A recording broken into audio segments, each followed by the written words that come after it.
Logical unmapped তালিকা upload, logical ডিসক্রিপেন্সির সম্পূর্ণ তালিকা আপলোড, সম্পূর্ণ আনম্যাপড তালিকাও আপলোড কমিশনের। সব বুথের তালিকা পাঠানো হলো ইআরও এইআরওদের কাছে। সুদেশ মেনে এখনো টাঙানো হয়নি সরকারি দফতরে। লজিক্যাল আনম্যাপড তালিকা আপলোড, লজিক্যাল ডিসক্রিপেন্সির সম্পূর্ণ তালিকা আপলোড, সম্পূর্ণ আনম্যাপড তালিকাও আপলোড কমিশনের। সব বুথের তালিকা পাঠানো হলো ইআরও এইআরওদের কাছে। সুপ্রিম নির্দেশ মেনে এখনো পর্যন্ত টাঙানো হয়নি সরকারি দফতরে। কেন প্রকাশ করছেন না? তার মানে সেই লিস্ট আপনার কাছে তৈরি নেই, অথবা সেই লিস্টে ব্যাপক কারচুপি আছে, অথবা সেই লিস্টটা তৈরি হয়েছে বিজেপির রাজনৈতিক সুপারিশে, যার মধ্যে পরিষ্কার দেখা যাবে যে সম্পূর্ণ অকারণে যে কোনো ছুতো করে এই মানুষগুলোকে ডাকা হচ্ছিল। দেখুন, নিজ প্রকাশ করা তো বিজেপির কাজ না, নির্বাচন কমিশনের কাজ। আপনারা সঠিক প্রশ্ন করছেন, ভুল জায়গায় করছেন। দেখুন, বিজেপির হয়তো গোটা বিশ্ব চলছে, চাঁদ সূর্য সবই চলছে ওনাদের কথা মতো, বিজেপির কথাতেই সব চলছে। মমতা বন্দ্যোপাধ্যায় হয়তো বিজেপির কথাতেও চলবেন ভবিষ্যতে। ছেলেকে শুনানি নোটিশ, আতঙ্কে মৃত্যু বাবার। চাঞ্চল্যকর অভিযোগ কোচবিহারের মাথাভাঙায়। শুনানি হয়রানির অভিযোগ চন্দ্রকোনা এবং খড়দায়। হয়রানির অভিযোগে শনিবার বর্ধমানে বিক্ষোভ।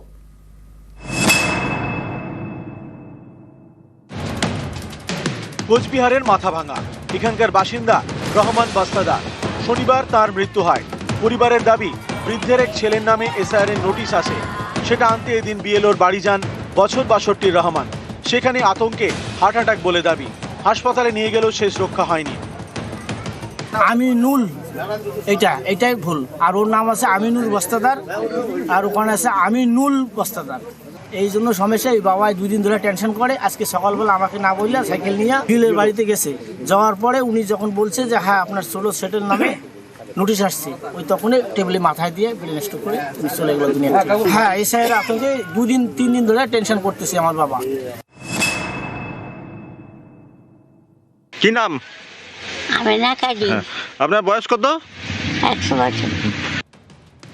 ইনি আমিনা গাজী, পশ্চিম মেদিনীপুরের চন্দ্রকোনার বাসিন্দা। বয়স 100 ছুঁই। শনিবার তাকে শুনানিতে ডাকা হয়, কিন্তু তিনি যাননি। পরিবারের দাবি, বৃদ্ধার কোমর ভাঙা, পা ভাঙা, শুনানিতে নিয়ে যাওয়া সম্ভব নয়।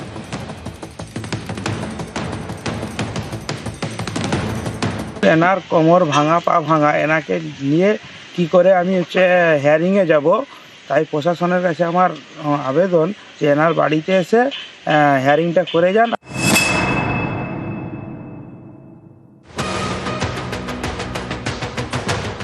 কেউ অসুস্থ, কেউ ঠিকমতো হাঁটতে পারেন না, তাদেরও শুনানিতে ডাকা হয়েছে।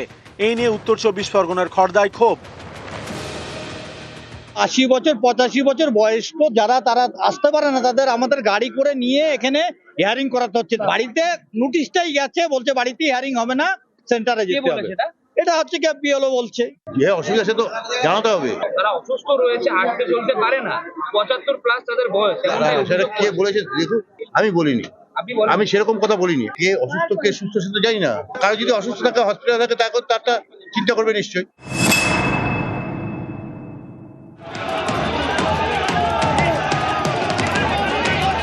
এসআইআর এর নামে হয়রানি, এই অভিযোগে শনিবার বর্ধমান স্টেশনে বিক্ষোভ দেখানো হয়।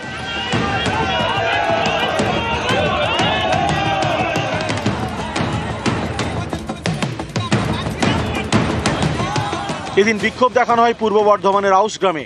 বর্ধমান বোলপুর জাতীয় সড়ক অবরোধ করে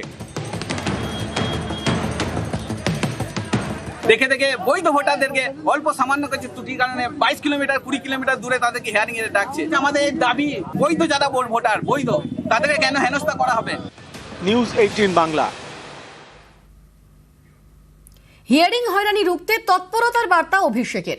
বুথে বুথে ভোট রক্ষা কমিটি গড়ার নির্দেশ। নিজের খরচে ওয়ার রুম তৈরির নির্দেশ জনপ্রতিনিধিদের। চূড়ান্ত তালিকা প্রকাশ হওয়া পর্যন্ত সতর্ক থাকার বার্তা। কমিশনের গাফিলতিতেই 126 এসআইআর মৃত্যুর অভিযোগ। আজ জাতীয় ভোটার দিবসে ব্লকে ব্লকে মিছিলের ডাক।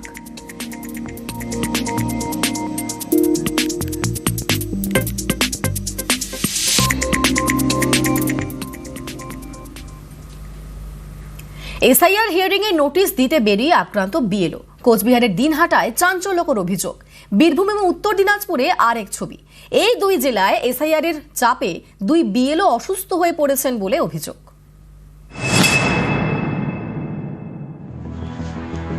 কোচবিহারের দিনহাটায় আক্রান্ত বিএলও, ইনি মনোয়ার হোসেন, দিনহাটার গীতালদহের বিএলও।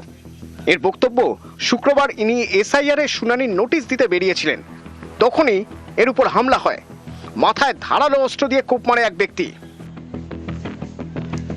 মোটামুটি সব নোটিশ দেওয়া শেষ হয়ে গেছে, আজকে আর মাত্র 5টা দেওয়া বাকি ছিল। তো ওই 5টা দিতে গিয়ে একজনকে দিয়ে 4 নম্বর দেওয়ার জন্য এক দুষ্কৃতী ছিল, ওই রাস্তা দিয়ে যাওয়ার সময় হঠাৎ করে আক্রমণ করে ধারালো টাইপের অস্ত্র নিয়ে। বিএলওর কাজ করে যদি এরকম প্রাণহানির আশঙ্কা থাকে তাইলে আমি লিখিত রিজিয়ন দিয়ে দিব।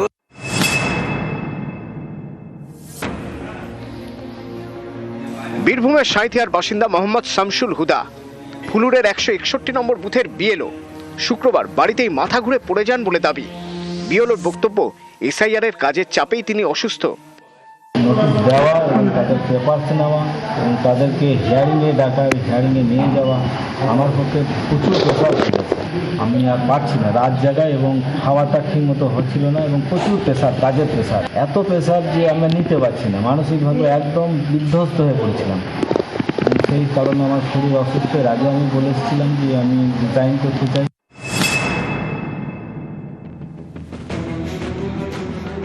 উত্তর দিনাজপুরের ইসলামপুর, এখানকার চোপড়ায় এসআইআর এর কাজের চাপে বিএলও অসুস্থ হয়ে পড়েছেন বলে অভিযোগ। এসআইআর সংক্রান্ত যে চাপ, তার জন্য আমি মেন্টালি ডিপ্রেসড হয়ে যাই।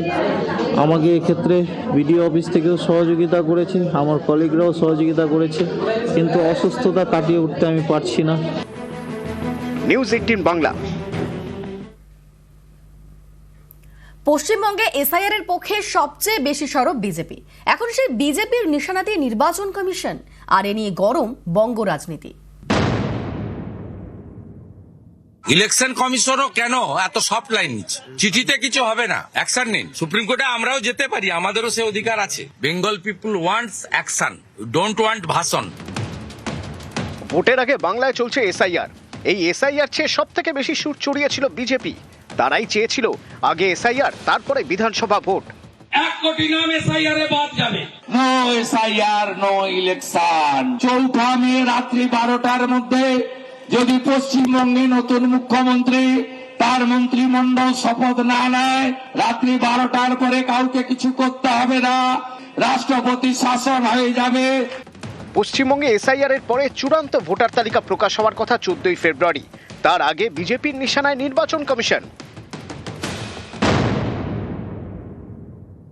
ইলেকশন কমিশনও কেন এত সফট লাইন নিচ্ছে? চিঠিতে কিছু হবে না, অ্যাকশন নিন। সুপ্রিম কোর্টে আমরাও যেতে পারি, আমাদেরও সে অধিকার আছে। আপনাদের বাবা সাহেব আম্বেদকর সংবিধানে আর্টিকেল 3 to 4 থেকে 3 to 9 আপনাদের সব পাওয়ার দিয়ে গেছে।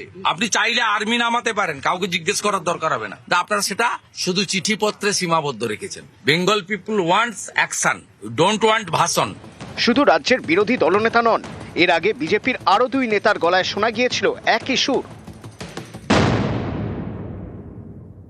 বিএলওদের আজকের এই অবস্থা যদি হয়, তার জন্য তারা যে পরিস্থিতির শিকার হচ্ছে, তার দায়িত্ব কিন্তু নির্বাচন কমিশনকে নিতে হবে। নির্বাচন কমিশন দিল্লিতে জ্ঞানেশ কুমার বসে থাকবেন, উনি জ্ঞানগর্ভ 2-3টে স্টেটমেন্ট দেবেন, আর পশ্চিমবঙ্গের স্থিতি অন্যরকম হবে, এটা হতে পারে না। জ্ঞানেশ কুমারকে আসতে হবে, কি অবস্থায় বিএলওরা আছে তাদের দেখতে হবে। 2জন প্রতিনিধি পাঠালে চলবে না। ইলেকশন কমিশনার যদি মনে করেন দিল্লিতে বসে থেকেই আর 2-একটা ডেপুটেশন নিয়েই তিনি ওখান থেকে স্যাটেলাইটের মধ্যে দিয়ে পশ্চিমবঙ্গের এই প্রক্রিয়াটাকে কন্ট্রোল করতে পারবেন, ভুল করছেন। নির্বাচন কমিশন আরো অ্যাক্টিভ হওয়ার দরকার আছে। মানুষ কনফিউজ আছে এবং যারা এই ধরনের বিরোধিতা করছে তাদেরকে একেবারে শিক্ষা দেওয়ার দরকার আছে। ইলেকশন কমিশনও কেন এত সফট লাইন নিচ্ছে? চিঠিতে কিছু হবে না, অ্যাকশন নিন। সুপ্রিম কোর্টে আমরাও যেতে পারি, আমাদেরও সে অধিকার আছে। Bengal people wants action, don't want ভাষণ। বিজেপি এ রাজ্যের গণশত্রু হিসেবে চিহ্নিত, বাংলার শত্রু হিসেবে চিহ্নিত। কখনো বাংলার টাকা বন্ধ করে, কখনো এরা এজেন্সির উপর ডিপেন্ড করে, সিবিআইডি। এখন নির্বাচন কমিশনের উপর ঘাড়ে ভর করেছিল। যতদিন যাচ্ছে বুঝতে পারছে বাংলার মানুষ জেগে উঠেছেন, এই কারচুপিটাও কার্যকর হচ্ছে না। তার থেকেই এই সমস্ত হতাশা আসছে, তার থেকেই এই সমস্ত কথাবার্তা আসছে। নিউজ 18 বাংলা। মহারাষ্ট্রের জেলা পরিষদ ভোটের বিজেপি প্রার্থী তার নাম বীরভূমের ভোটার লিস্টে। ভোটার তালিকায় কারচুপির অভিযোগে সরব তৃণমূল। আজকে মহারাষ্ট্রে হারিয়েছে কি করে, ওরা ধরতে পারেনি। আজকে দিল্লিতে হারিয়েছে কি করে, ওরা ধরতে পারেনি। ওরা বাংলাতেও শুরু করেছে। এখানে ওদের অনেক লোক পাঠিয়েছে, ডেটা অপারেটরদের কাছে কাছে গিয়ে ফিল্ড সার্ভে করেনি। বাংলার লোক যাতে ভোট দিতে না পারে, একই এপিক কার্ডে বাইরের লোকের নাম তুলেছে। তার ভোটটা বাইরে থেকে এসে সে দিয়ে দেবে।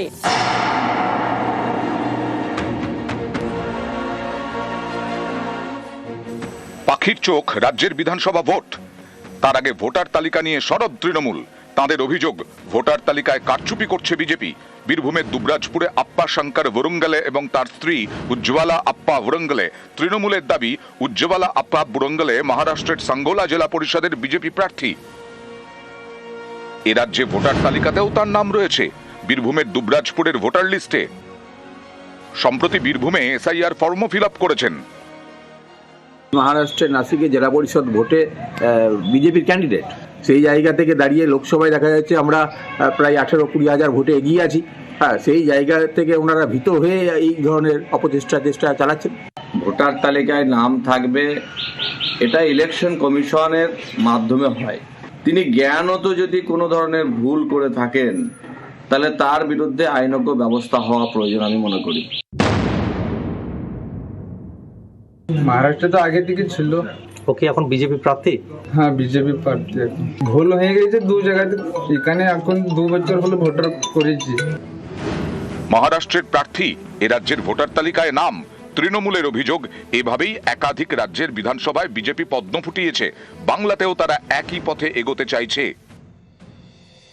যিনি নাসিকের বিজেপির ভোটের প্রার্থী, তিনি আবার পশ্চিমবঙ্গে ভোটার। এই যে মহারাষ্ট্র, দিল্লি, হরিয়ানা এই ধরনের বহু কারচুপি করেছে।